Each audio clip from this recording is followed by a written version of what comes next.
the founding executive director of the National Indian Child Welfare Association. And I am Ana Beltran. I'm the director of the Grandfamilies and Kinship Support Network, the first ever federally funded technical assistance center on grandfamilies and kinship families. And by that, we mean grandparents, other relatives, close family friends who raise children when parents cannot.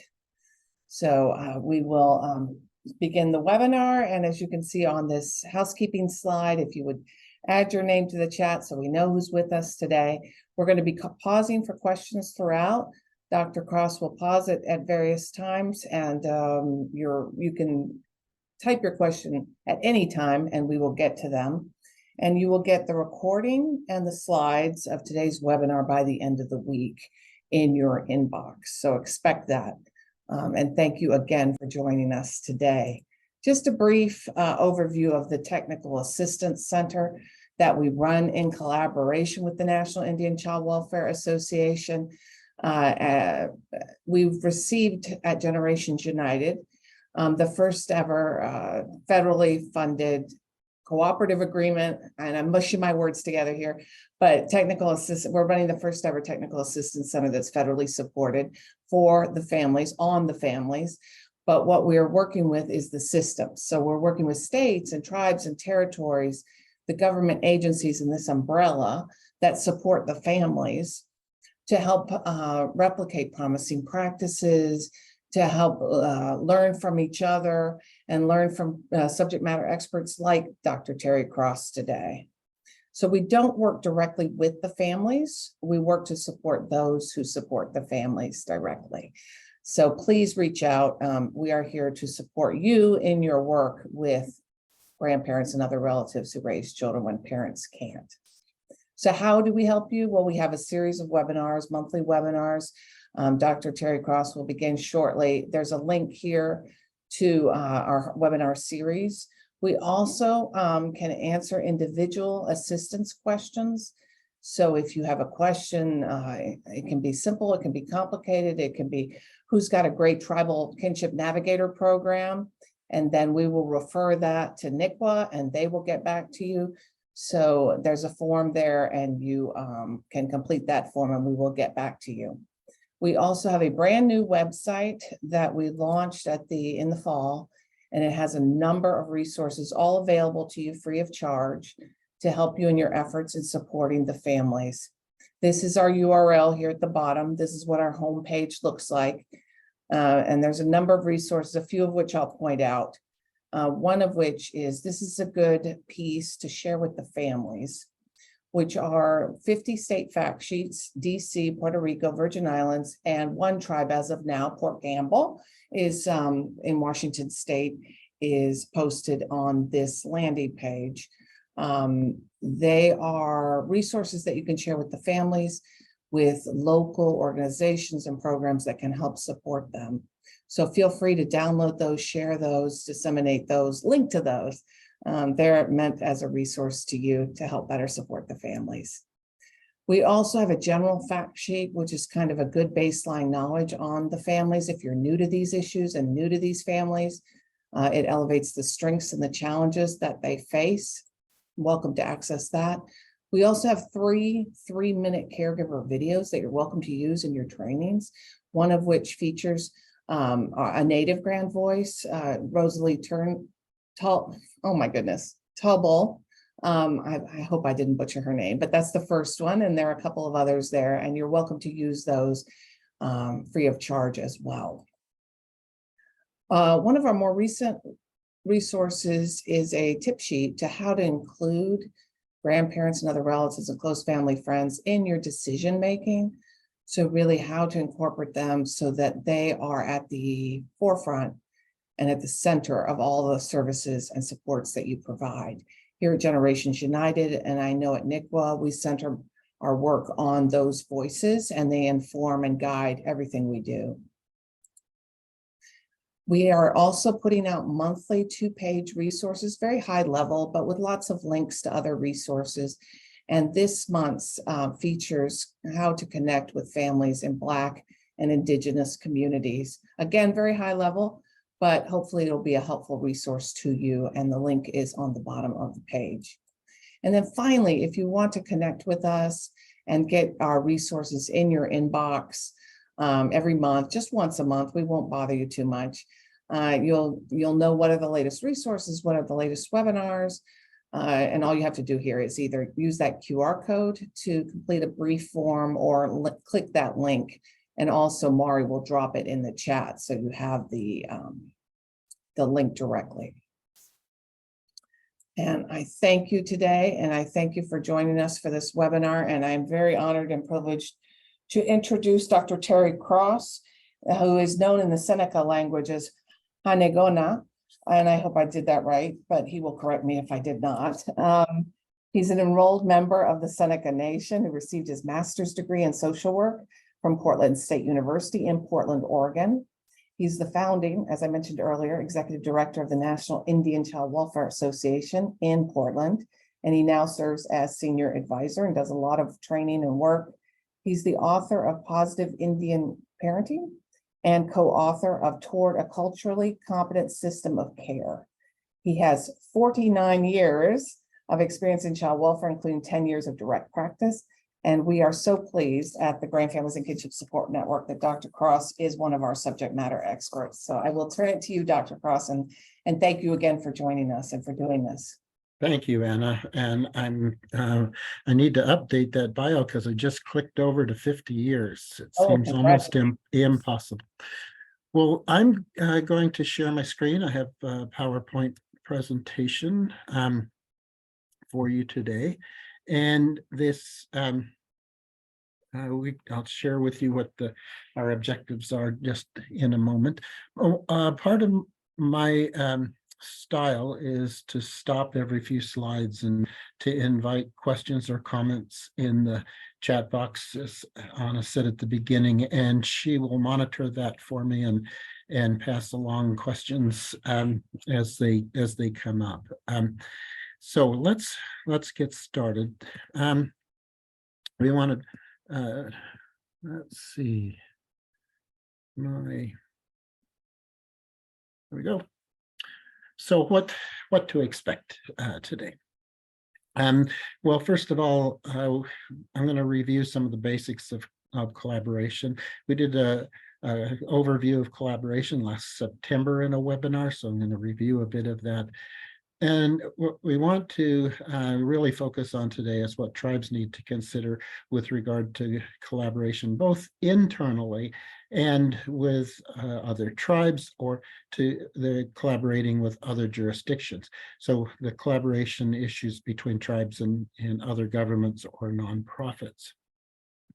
The objectives for today is we want you to be able to discuss why grandfamilies and relative care providers can benefit from collaboration, and to become familiar with some of the principles that support successful cross-cultural collaboration or cross-jurisdictional collaboration, and to be able to explore and weigh several issues when you're planning a collaborative effort.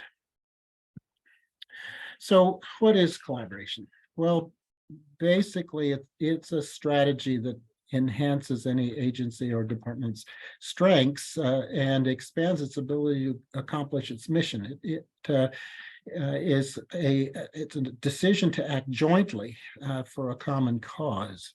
We're going to talk a lot about that throughout this webinar because it's so important that it benefit all concerned. It's a cooperation resulting in each program or department within one program or tribe, for example, that it benefits every department, and it allows each department to give a better service. And whenever I look at an issue, whatever it is, I want to know whether or not it's culturally supported. And what I think about collaboration is it really is in alignment with our cultural values for holistic services. And then also we'll say more about it. So, and you'll hear me talk about the issue of government to government and sovereignty as I go into the cross-jurisdictional collaboration. So I think it's important that collaboration recognize those underlying principles. So what are some key points here? Collaborating programs have to develop a shared vision for positive outcomes. This shared vision goes along with each department or agency's mission, and it's important for those agencies to say, figure out that they've got a shared vision for what should happen. So how do you go about that? What's the process for working jointly? And what strategies do you need to have in place to keep it going? So sustaining a collaboration is a lot of work, but it's important to structure it in ways that allow you to accomplish the work that you want to accomplish and keep it going.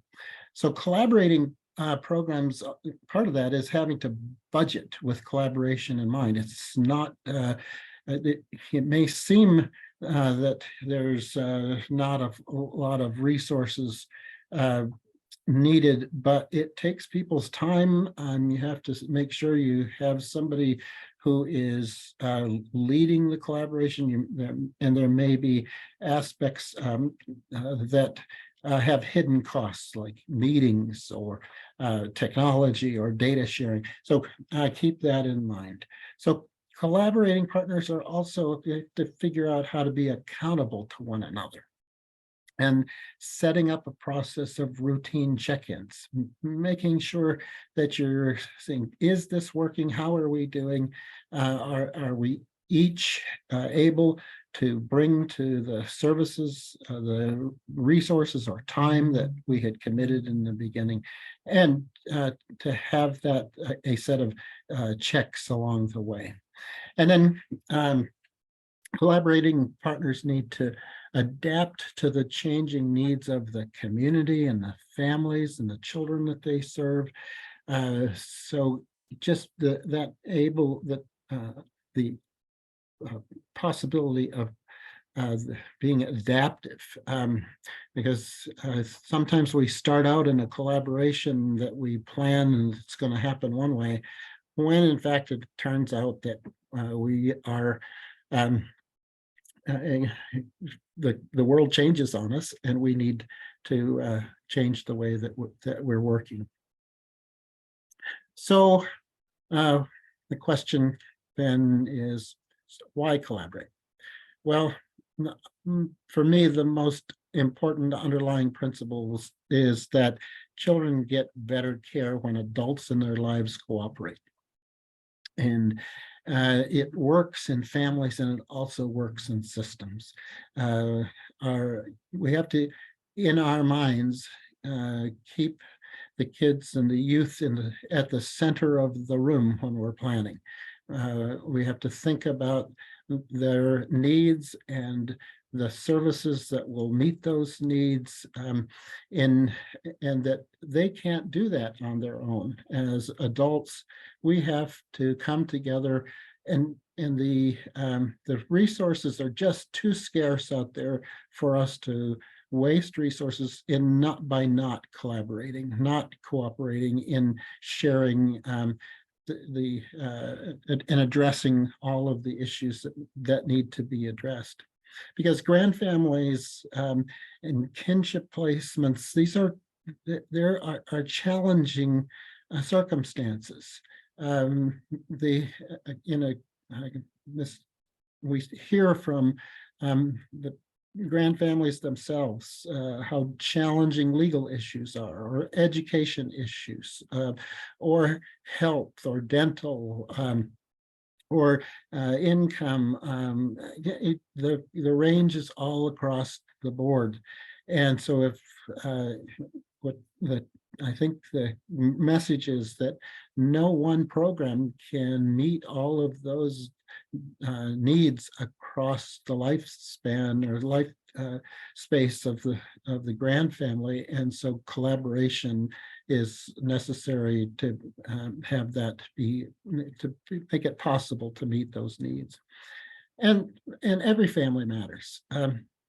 We have to really think that about the idea that we are in a process of strengthening families, strengthening communities, healing for kids and families who've experienced trauma. These are we can't afford to let any family go by the wayside. That is where we have been, where they've come to us for help. So here's one of my check-ins, and so I'm going to ask Anna if there are any comments or questions in the chat box, and I would also ask, do other people have reasons to collaborate that I haven't listed here? There are no questions in the chat box right now, but I welcome anybody to type something really quickly if they have a question, or like Terry said, any other additional thoughts for collaboration.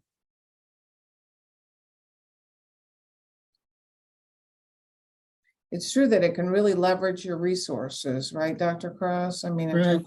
Yeah, leveraging resources is an important aspect of collaboration, and this idea of overlapping missions and vision for meeting the needs of families. So, and we're going to talk more about that. So, and if any comments come into the chat box, we can address it as we go along. So I'll jump back in here, and unless there's something that popped in there.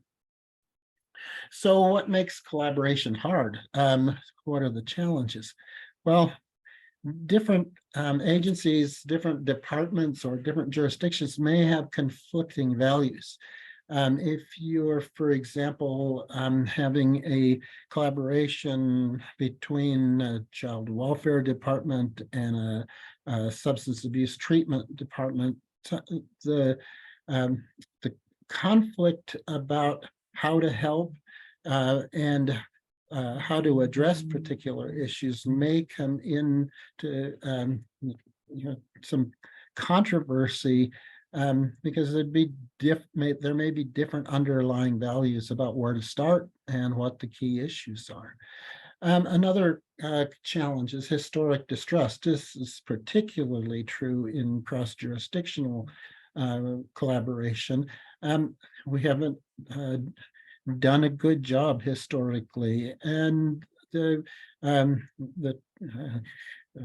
energy that is part of our coming, our post-colonial and sometimes not so post-colonial experiences across jurisdictions can make it really hard to even want to enter into a decision to act jointly. The notion of implicit bias, the ideas that people have, it takes a lot of experience working cross-culturally, and sometimes even within our own departments and our own tribal programs or nonprofits. Sometimes funding silos get in the way. I remember when tribal TANF was first enacted, there was a policy that came out of HHS that TANF funds could not be used for child welfare, and the interpretation of that in the field and through some of the regional offices was that you couldn't enter into any kind of collaboration, which wasn't true, and it took almost a decade to overcome that fallacy. But the funding silos can divide people, and especially if there are not mechanisms in, say, the accounting system or in the reporting system to make sure that you're accountable when you enter into a collaborative venture. Information sharing is almost always a barrier in how people think about how can they share information about the same family across different departments or with another jurisdiction. You can overcome those. We have resources, and we'll share one with you at the end of this presentation, but you certainly have to respect and honor confidentiality and privacy, and there are tools and mechanisms to be able to do that effectively when you're entering into a collaboration.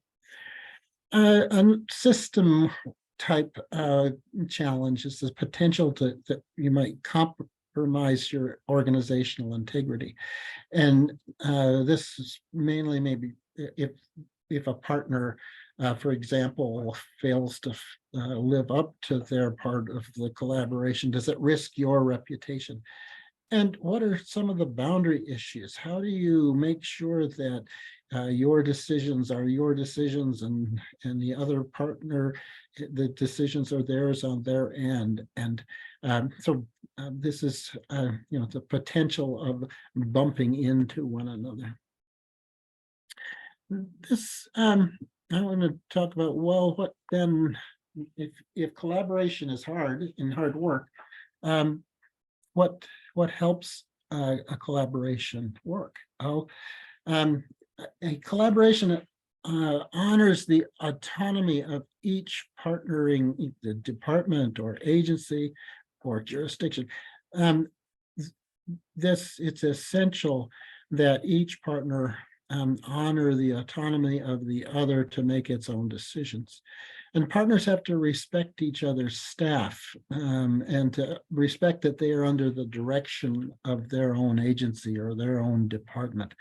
One of the things that can cause a collaboration to go sideways is if one agency starts giving assignments to another agency's staff, and they're really not authorized to do that under a collaboration. And it can be a source of irritation or even be fundamental in having a collaboration fail.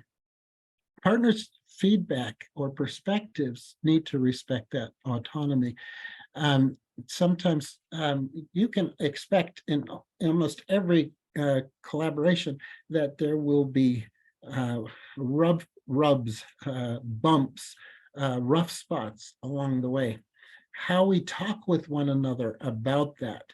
If you come to it with a perspective of respecting that everybody goes through hard times, and if we ask our partner, as we would ask a teammate in a sporting event, are you all right? Is everybody all right? Hang in there.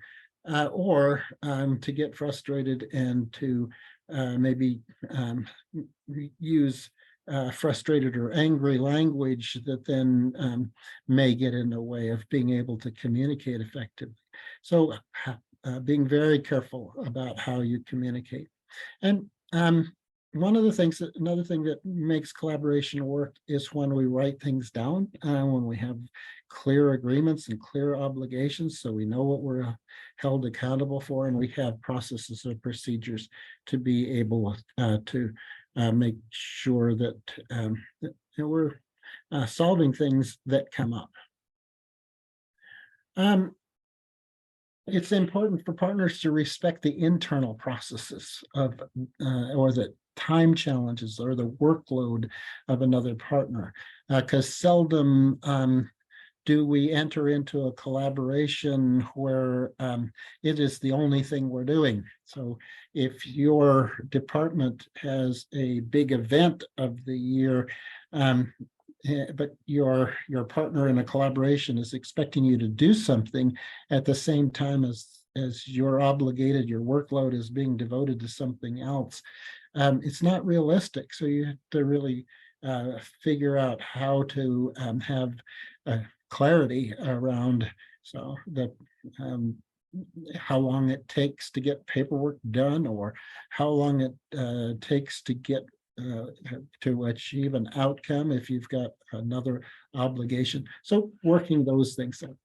And partners also have to maintain confidentiality about their relationship with one another, because if something goes sideways, you want to have discretion that gets talked about between you and not in some other meeting with a third party, and this goes back to the challenge or the concern about reputation. We all skin our knees sometimes, and we need to be able to be forgiving, to be understanding, and to come to the table and to know what it means to be accountable. So we need to value and respect what our partners bring to the mission. Collaboration, it should be a process where you couldn't accomplish what you were trying to accomplish without this partnership, without this collaboration. You couldn't reach as many people, or you couldn't serve families in the way that you would like to serve them, or some issue that a family would face wouldn't be addressed if you didn't do something to collaborate with someone else. And then that's the last one I think I've already covered, giving each other the benefit of the doubt when something goes wrong, because in collaboration, you can almost count on things going wrong sometimes. Anna, I'm going to stop there, see if there's any comments in the chat box, any questions. Well, there was a comment from earlier about the strengths of challenges, strengths. And one of the attendees said, it helps normalize racial integration. Yes, good point. Especially if your collaboration can address issues that no one, if you have a partner, for example, that has access and a solid reputation in a particular community that the other partner doesn't have, it really can make it possible for services to be responsive to needs, and that's particularly true with our tribal communities.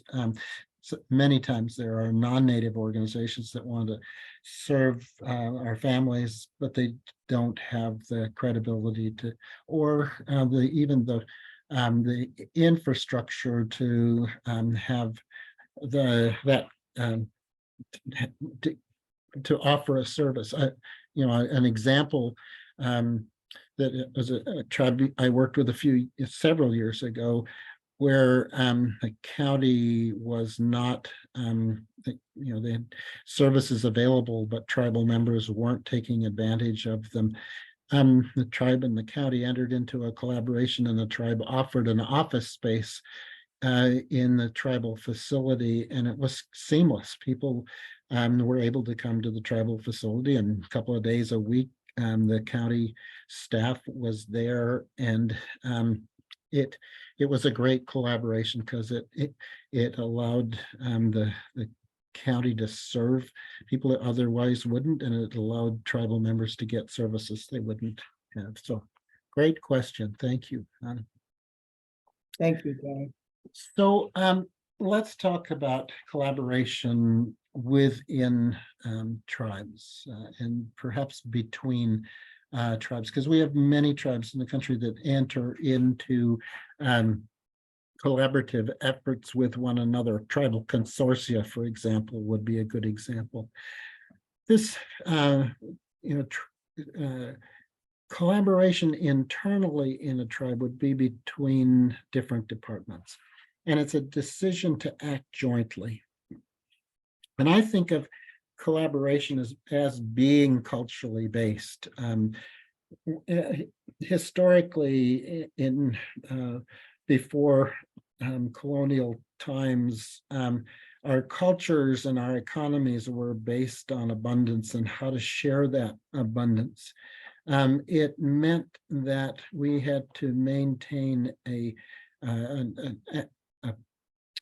value and attitude and practices that celebrated abundance and sharing, and we did that through gratitude and through stewardship. And in my tribe, we had something that we called a dish with one spoon, and it was an agreement across nations how to share the natural resources and particularly hunting and gathering in each other's territories. And it was all, so it was a collaborative way of maintaining a important resource for everyone concerned. So I, I look at those kinds of examples as being, you know, an indication that our people know how to collaborate. We've done it for time immemorial, and we think of things like the teachings that every decision needs to be made with the seventh generation in mind.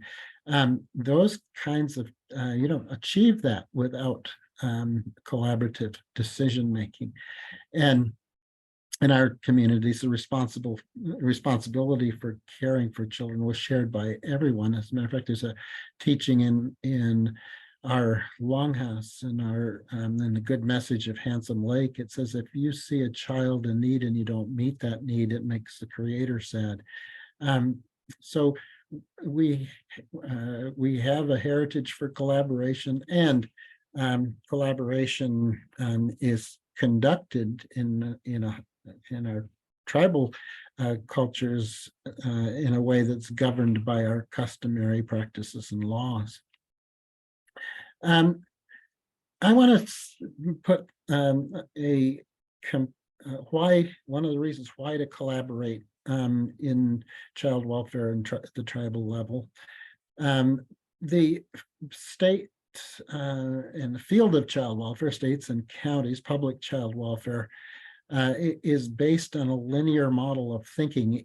It waits for bruises, abandonment or neglect, and before you can get services, it tends to be oriented towards the rescue of children. Children are seen as deserving of getting help and protection. And it also is highly reliant on, it's oriented to regulating parent behavior. So parents are seen as the problem, and it's their responsibility to make it better. And often a case plan consists of conditions that parents must meet. This particular way of handling child welfare is, I think, a cultural phenomenon based in a nuclear family environment. It's also based in a linear way of thinking, and it has, as most of the tribal participants here will probably be aware, it has been historically toxic to our families. And as tribal child welfare, we can't afford to do it this way. As I said before, every family is important. So an alternative is a holistic tribal child safety model, rather than thinking about protection as the primary responsibility. It's building safety, and that means healing families and not waiting for bruises or abandonment, but getting in early to support the natural systems that keep children safe. And this is a graphic from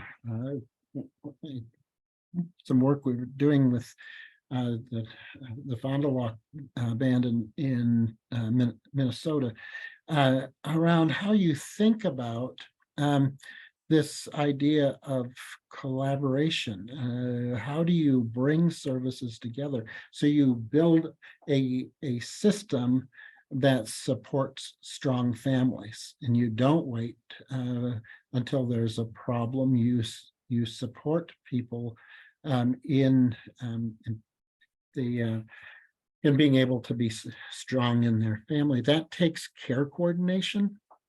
It means you have to collaborate across all of the entities in your tribal service system to be able to support families, whether it's housing or elder services or the courts or their cultural programs or the schools. All of these get pulled together to address the issues that may cause children to lack a safe environment to be in. So I'm using this as a justification why, from a tribal perspective, it's really important for us to learn how to do collaboration and how to do it well, how to overcome some of the barriers to working together across our departments internally in our tribal communities. So some key elements of this capacity to collaborate are developing, making sure that we are understanding the underlying values that we bring to the work, and that we know what our shared values are across departments. And in our daily practice, whether it's in child welfare or mental health or substance abuse treatment or housing, how are we bringing about healing for families? Where do we share that mission or the vision for the families that we work? How are we supporting families? How are we supporting the health, well-being, safety of children through all of the different practices, all the different departments that we have, and our daily practices in helping children? How are we addressing children's needs across our various departments, whether it be TANF or the preschool or the mental health department? It's by figuring out where we overlap and answering these questions about what are we doing in our daily practice, that we find the place for our decision to act jointly. Because what we're doing is we're building community and family supports for families, and it should be transparent, but also the family shouldn't have to navigate it. We should be working closely enough together so that it makes it easy. That's why the kinship navigator programs are so valuable in this regard. It's one of the things that helps the collaboration work. And we've talked a lot about joint accountability and shared outcomes, because we want to get together and be able to say, how are we doing if we decide to act jointly? How's it going? One of the things that helps is linking our information systems and reporting to one another, making sure that our staff are well trained in how to collaborate, how to make sure that we're sharing information, that we're accountable, working with our fiscal departments on budgeting and making sure we can sustain our collaborations. It's one of the most challenging things is when we're sharing financial resources. Are we using an approach where we're it's called braiding that funding together, or are we actually blending funding together? And there are different strategies about how to handle the fiscal part of this. And then whenever we're in a collaboration, almost inevitably you find a need that an additional agency or department is needed, or some agency outside of the tribe is needed as part of the service network. So figuring out how to bring in partners, even if it's one family, to be able to structure the response to the family's needs. So in practice, this collaboration ensures that care coordination that I was talking about. Somebody has to be the person who's watching and paying attention to all of the needs and knitting that system together in a way that's responsive to families. It can't rely just solely on the goodwill of one or two people developing the processes, the things that facilitate the answer to the question, who does what, and when do they do it, and who talks to who. These are the challenges that you can solve by creating clear processes in the work. The partnership with the grand family need to build their strengths and self-reliance. It isn't a matter of doing things for them. It is a matter of working to make sure that they're linked with the services that they need, and then have the skills, time, and energy to take advantage of the things that this kind of collaboration can bring to bear. So empowering families to use the resources once they're coordinated and brought together. This is really the process, I think, of engaging helping resources and problem solving. It's an ombudsman type role of making sure that that services that are available are really being brought to bear. It's in addition to that, for the person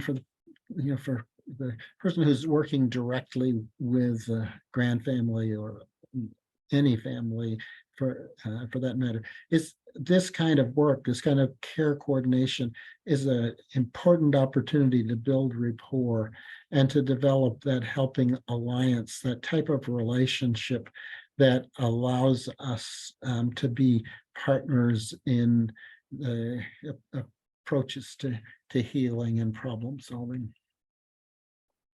This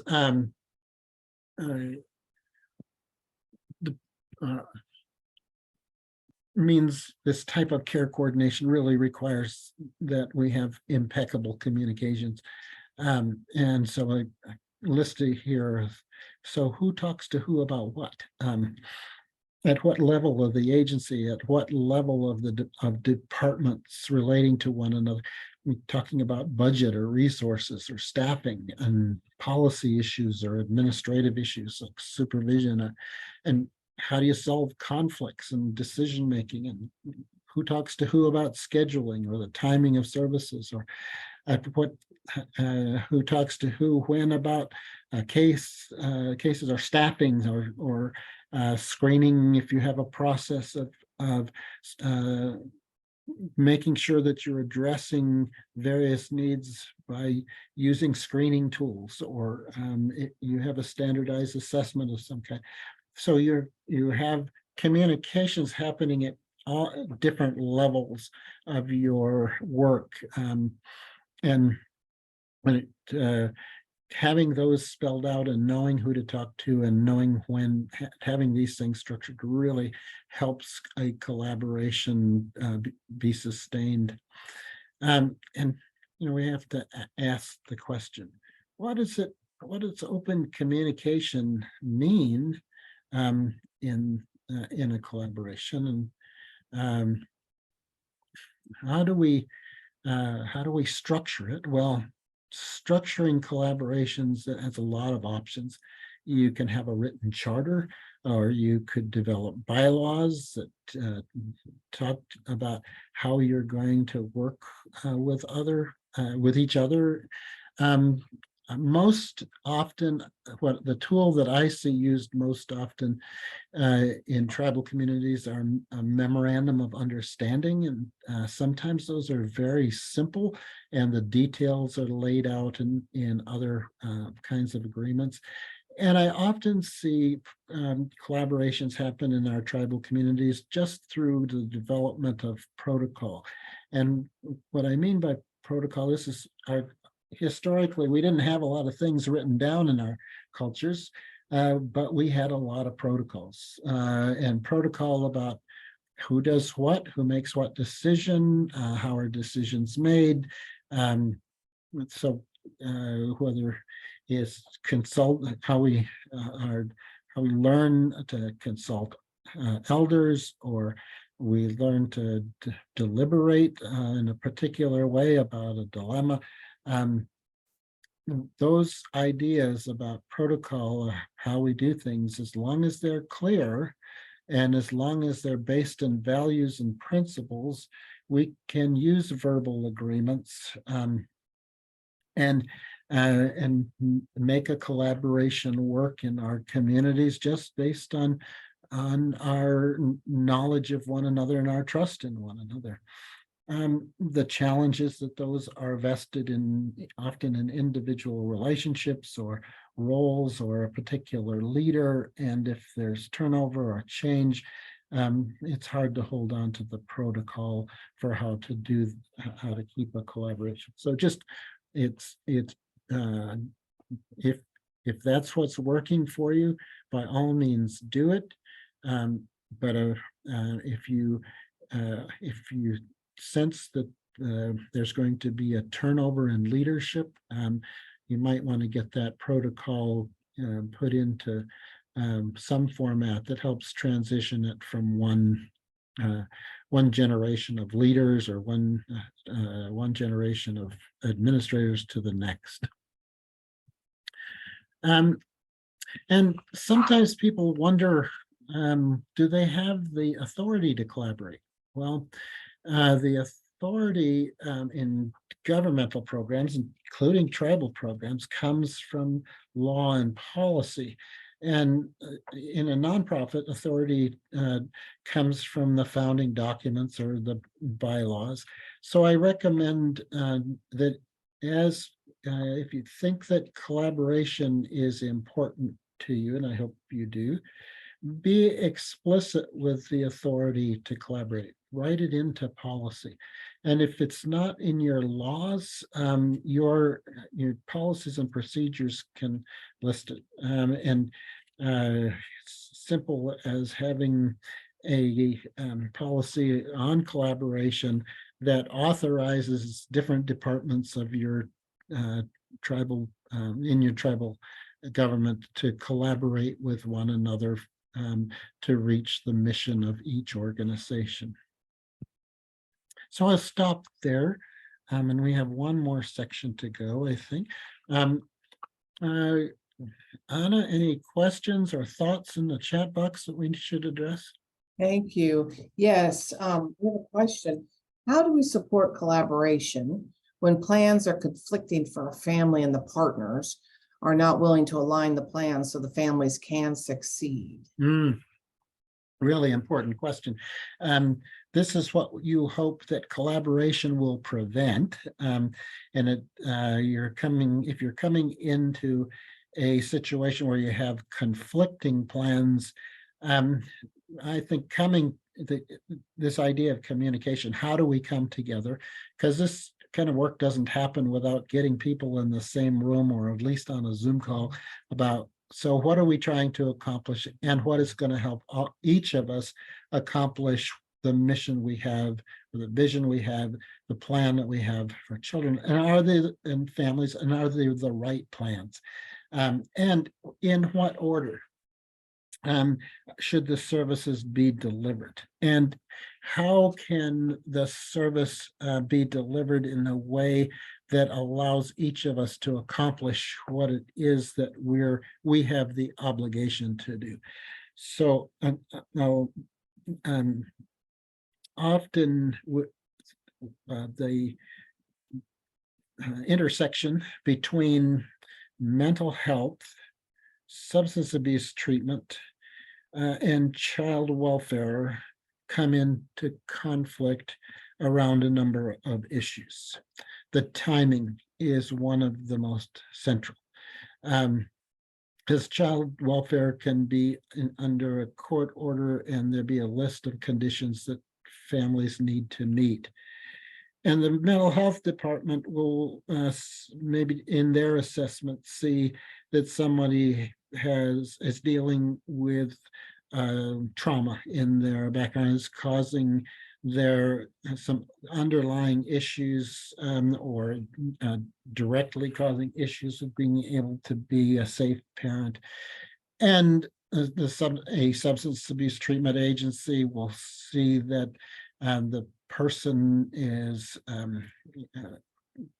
struggling with a substance use disorder and simply needs to stop using the substance to start a process. And in that initial process of stopping the use of that substance, in the the advice of the substance use disorder treatment program might be, this person can't do anything else uh, for at least 6 weeks or however long their initial treatment process is. So when does the mental health provider bring up the issue of the trauma? When discussion of that trauma may make the craving for the substance almost unbearable. When does the child welfare department talk about visitation or talk about the parent's responsibility to attend a parenting class, for example? Now, we can, if we can come to the table and agree that all of those things are important, and in what order, and what approaches are most likely to help us succeed in serving the family so that they're accomplishing their goals, we perhaps can come to agreement about timing. And one of the places that I've seen this work and work well is where a drug court or a wellness court at a tribal level has played a key role in that, because if you can get the court to agree that all of those things are important, and that you can buy time through the structure of a case plan that's across every agency, where there's an immediate check on the parent behavior in their recovery process. But you've hit on one of the hardest things in collaboration, and the more you do it, the more you figure out how to get up front, and so you're addressing the safety issue, and you're addressing the capacity of the parent, and putting those things together in a way that allows each department, each agency, to bring the best of their resources to bear. It takes a lot of trust across the various programs. Great question. Thank you, Anna. Anything else before we jump back in? I think you can go ahead. Okay. So let's talk about the cross-cultural collaboration issues, or the cross-jurisdictions. This is also a decision to act jointly, but it has some specific concerns or challenges, or things to keep in mind. So I want to preface this part and say that NICWA adheres to the touchstones of hope for collaborations between non-native and native organizations or governments to serve our families in the field of child welfare. The touchstones of hope were developed in 2005 at an international convening at Niagara on the River. 200 people, participants gathered, 50 each from native and non-native child welfare departments, or people who had experienced placement, or families who had experienced breakup, came together from Canada and the US. And in addition to the 200 participants, another 30 facilitators from Indigenous populations around the world. We had the lead of our facilitation was the cabinet minister from South Africa, who dismantled the apartheid child welfare system in the division of the department manager who oversaw that process. Came and to teach us over a 5-day period about truth, healing, and reconciliation, and how to begin to restructure how child welfare might be approached to bring healing to our communities rather than to continue the toxic approaches that have been so damaging throughout the history of inappropriate removal. And it resulted in these 5 principles. Self-determination. Our Native communities are in the best position to know what it is that what we need, and in order to address those issues, we have to own what hurts ourselves, and to come up with our own solutions to the things that are challenging our families and making our children not be safe. And in order to have a successful cross-cultural collaboration, the non-Native organization or government needs to first and foremost respect that self-determination. No major issue of tribal communities has ever been solved by someone else, particularly a non-Native government coming into our communities and trying to impose a solution upon us. The practices that to help our families need to be based in culture and language, that our own cultures have the resources within them to bring health and healing and well-being and safety to our families. Our languages contain the teachings, contain the relationships between people that help keep us whole. So we need to make sure that our responses are based in our cultures and in our languages. In order to help families heal and to grow strong, we have to have holistic approaches. In other words, addressing every aspect of life, mind, body, spirit, the world around us, relationships. All of this has to be addressed. And so that's that circle I shared earlier on how we need to approach families for family strengths and to have early intervention. The 4th underlying value or principle is we need to have structural interventions in child welfare.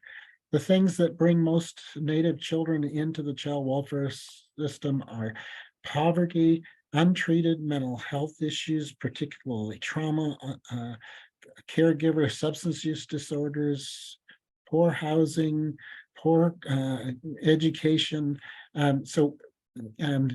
It is as important in our communities to have responses to those structural issues. And I always point out tribal TANF programs, because tribal TANF is addressing poverty issues and employability issues and life skills issues in ways that it's a structural intervention. It's probably one of the best child welfare programs we have in the country, because it works at this level of structural intervention, and that's helping a lot of families before problems ever come to our attention. And finally, non-discrimination, making sure that our programs are funded at a equitable level, making sure that families have access to services. Again, this Kinship Navigator program is programs are really important to make sure that families are getting the services that they're eligible for, and feel safe in approaching the resources that are available to them. So one of the fundamental principles of working cross-culturally is that when multiple jurisdictions are involved, the relationship is always government to government. The line staff, supervisors, directors, administrators, they work out the details, that those protocols about who does what when, but the authority to interact, the exchange of dollars, the commitment of staff, these are government to government decisions, and respecting that. Now, sometimes a tribal government will delegate this to an executive or to department heads, That's their prerogative as elected tribal officials. But in many tribes, the tribe, you're in order to enter into a collaboration with another, public entity, another jurisdiction, will require at least a resolution passed by the tribal government. So keep in mind that fundamental principle of government to government is what's needed to respect that self-determination of our tribal governments and how we respond to the needs of our families. The implementation consideration, things that I've implied most of these. Does this collaboration enhance the tribe's capacity to provide services? Does it help you do better do what it is that you usually do? Does it enhance the tribal capacity to attract or manage resources? So many times a collaboration will bring a contract with new dollars. Does it also come with technical assistance or help in making sure that a program can get up and running, that people are trained? So collaborations can be dumped, things may get dumped upon you, or you may find that a collaboration brings with it the kinds of resources that really help you build a strong program. Does a collaboration improve or expand the state and local political will or capacity to engage in tribal services? In many jurisdictions, there's a reluctance or even and as often ignorance about what the systems are that tribes rely on. And so an example might be when a county takes the position, oh, we don't serve tribal members because they get tribal services. Don't they get services from the BIA? So breaking down those barriers and building the political will in that jurisdiction to improve their capacity to engage. And your leadership is really key to building these collaborative efforts. So does the collaboration foster and support a collaborative leadership model for tribal state relations? Again, this is who talks to who, government to government, and the importance of, for example, of having meetings between leadership, because if leaders endorse the idea that the collaboration will be valuable to their community, and then they delegate the nuts and bolts to the programmatic leaders, then you've got a lot of authority to move forward. And I just want to say a little bit about what the leaders do in making collaboration possible. Well, first thing is they facilitate, and facilitation means to make easier. So the leader is holding space for you to be able to collaborate. Leaders have to be risk tolerant.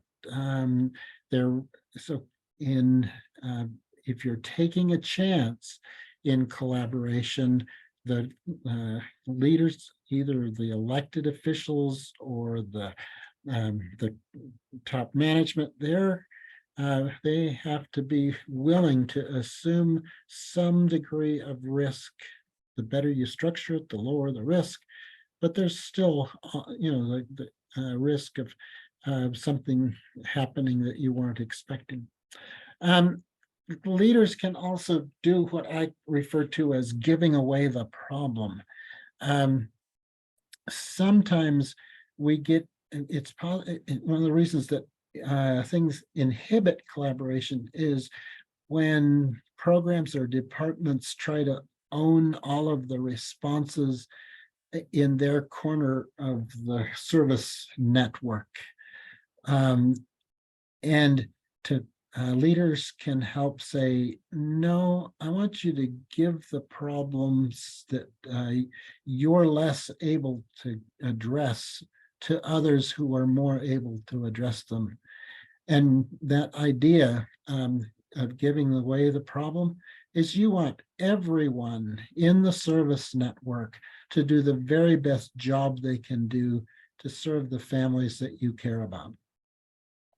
And so this is an underlying value that really helps collaboration.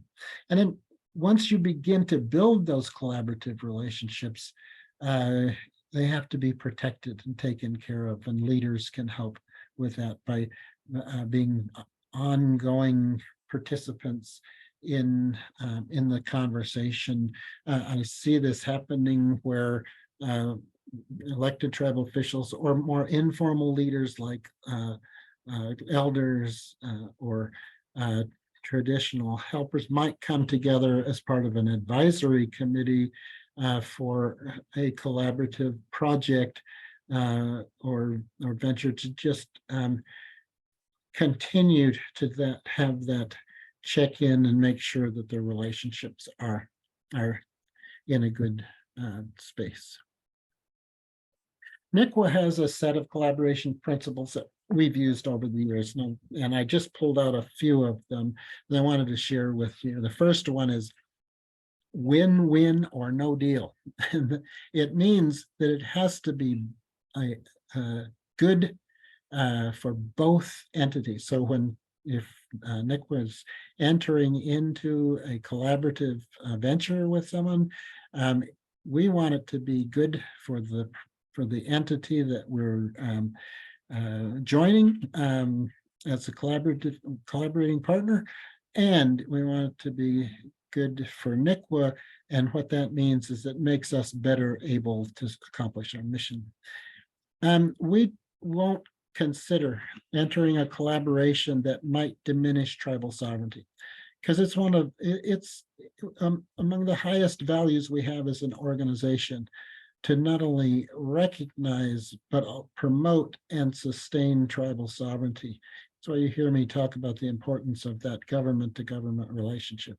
So if we see that a collaborating partner is not respecting the sovereignty of tribes, we have basically said that's not a collaboration we're willing to be part of. We also won't compromise any fundamental positions or policy issues that we have. Things, for example, about ICWA or tribal funding, or about the sovereignty of tribes. These are things that are non-negotiable. And we lay them out as part of our principles to potential partners and say, this is a condition of us coming into a relationship. Another is, you've heard me reference this several times, that our NICWA staff take direction from our own leadership. And we expect that to be the case for the collaborating partner. But we set up a protocols of, if something doesn't happen on our end, it's organizational. We're responsible as an organization. It's not just any one individual. And we will set up the protocol about how to solve problems. And another of our principles is that we want the work, the expectation, the budget, all written down, so we know what we're responsible for and that we can be accountable for it. And we bring to the table as well, part of our job is to facilitate growth amongst both partners, to be able to communicate and to be able to forgive and problem solve when those bumps in the road come along. So these are just a few. I think there's like 20 principles that we adhere to, but I wanted to share these because they're one of the things that to do up front in forming collaboration is have a conversation about it. So if you value collaboration, lay the groundwork, make sure that you are developing the kind of relationship that will lead to a productive. Decide what it's going to look like. Spend a good deal of time talking about, pay attention to those building blocks that I've talked about in earlier slides. Grow the opportunities for coming together. A lot of ways to grow opportunities. Reach out for relationships. Communicate your mission and vision and services to others. Sometimes that means attending conferences where your potential partners hang out and get the word out, have a table or do presentations, serve on committees or boards or as an officer of the potential partner organization. And I urge the non-native jurisdictions to do this as well. Get involved in our tribal communities or in our urban organizations and nonprofit organizations. Make in meetings and in conferences, trainings, do presentations on the policy issues that are of concern to you, and you might want to participate or facilitate with some task group, or gather information on funding prospects for project collaboration. So if you're looking for, talking with people about potential partnerships, take on the role of finding the dollars to do that. And then you may want to influence the policy partner or the policy agenda of partners through joint board action or through government to government action. So some of those building blocks for collaboration is document the need, help people feel a sense of urgency or build their readiness to collaborate, finding funders who will buy into the collaborative process, always be trauma informed about the work that needs to be done, and being realistic about what you can accomplish and not offering too much. Using that care coordination design may be an important building block. If you're providing services together, you may want to develop screening tools so that you're making sure that there's a common understanding of who's in the best position to provide the services, and having a common assessment. We talked about open communication and the confidentiality issues and shared case plans. So these are some of those building blocks at a service delivery level that make a collaboration work for the family. Others, data sharing, leadership support, staff buy-in, making sure that you get training and how to do it well. If it's a cross-cultural collaboration, cross-cultural training, addressing the budgeting and funding issues, having that shared vision and making sure that the collaboration protects your cultural integrity of your programs, and that commitment to healing and respect for one another and having clear principles. These are all important principles. So I'm going to check in there for just a minute and then I'm going to wrap up. Thank you, Dr. Cross. Yes, we have a couple of questions. Okay. If the principles aren't met and there's no collaboration agreement, what's the next step to help the families? I think you fall back to an advocacy position, and so do the very best job you can do to deliver the services that families need, and then you show up for them as their advocates to get the services they need in other jurisdictions or with other partners. And I think you can build relationships even when you're the advocate, because if you're there to as a champion for families and build the credibility of your organization as a helper, it's more likely that people, a potential partner will want to get into a relationship rather than have you show up at every meeting, kind of reminding people what they're not doing. So don't be afraid to be an advocate for our families. Thank you. And one more. Do you have strategies to help convince potential collaborators to have them agree to the principles? Yeah, I think just getting them out there. I think one of in our experience at NICWA, people have at first been shocked, but then having a conversation about why, why are the things in your principles there? And our particular list of principles came about from everything that's gone wrong in a collaboration we had over 25, 30 plus years as an organization. So we learn what it is we don't want to experience, and then get very transparent and very clear up front, and let people know how important it is for us to be able to work together, that our services are improved, and here are the things that we require when we do work with somebody else. I think the clarity is what helps the partners. But don't be surprised if it raises some eyebrows if you say, here's what we think win-win looks like to us. So. Well, thank you. Okay. So just to wrap up, should we collaborate? So consider these things. Is it a win-win situation? Does it support tribal sovereignty? Does it honor the autonomy of each partner?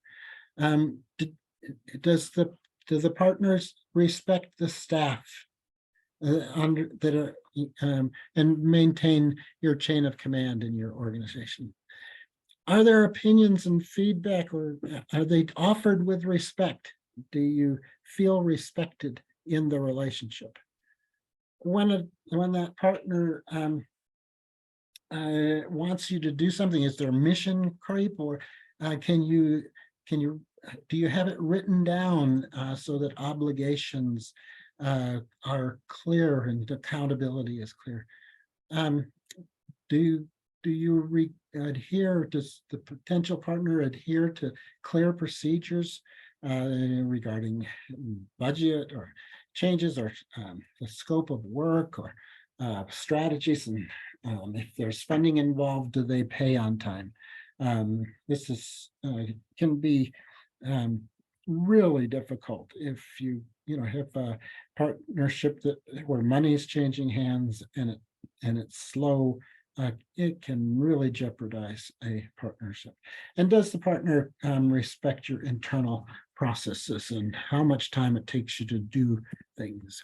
Will your partner maintain confidentiality and resolve issues when they come up with discretion?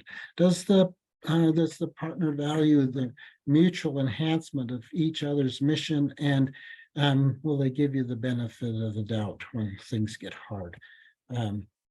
Should we collaborate? Well, families benefit more if you do. So always ask in any potential, will our families, grandfamilies, benefit more if we do this than if we don't?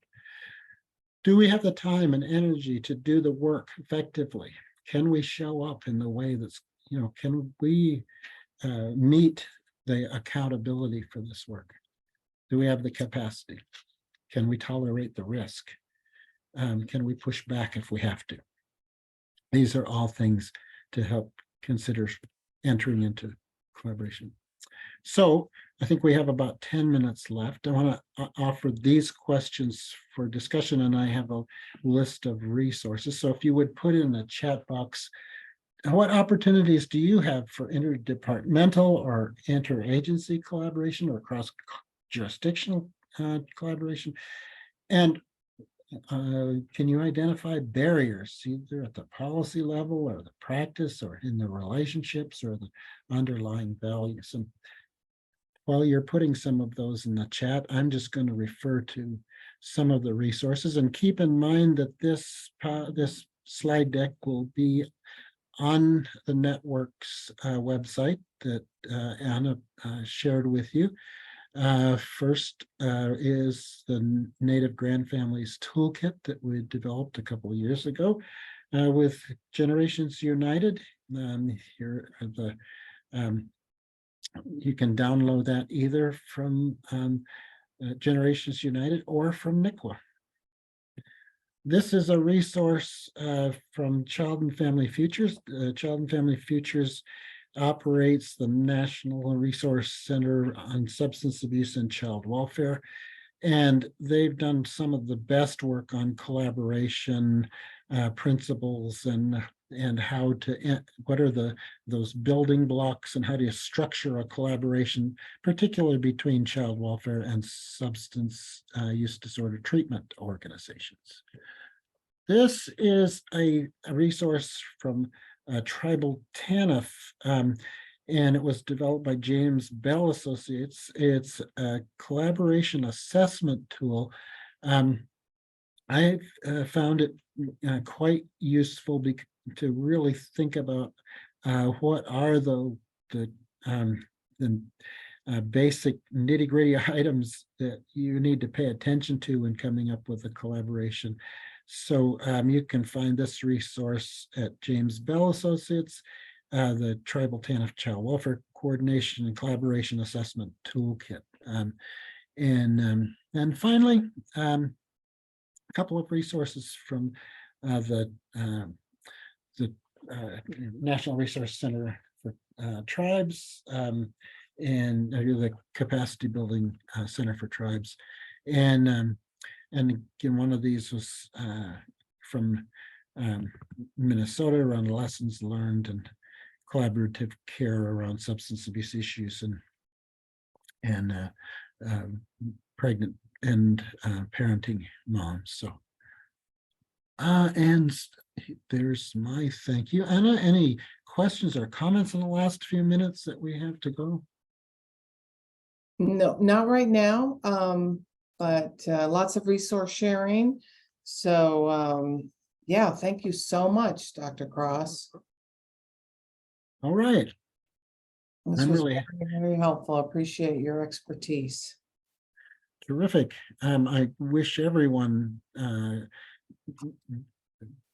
major and wonderful collaborations. It is you